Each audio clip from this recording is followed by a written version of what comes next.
இன்றைய தியானம். அடிமை.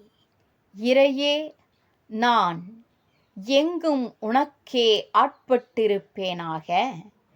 தீயைச் சேர்ந்த விறகுக்கட்டை தானே தீமயம் ஆகிவிடுகிறது.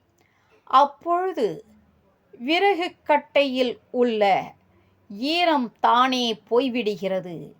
விறகுக்கட்டையில் ஒட்டியிருக்கும் குப்பை, செத்தை முதலியனவும் தீமயம் ஆகிவிடுகின்றன.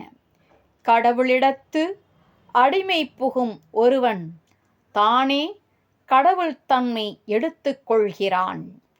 கேடுகள் எல்லாம் அவனை விட்டு நீங்கிவிடுகின்றன. கடவுளுக்கு அடிமை ஆதற்கு நிகரான செயல் இல்லை.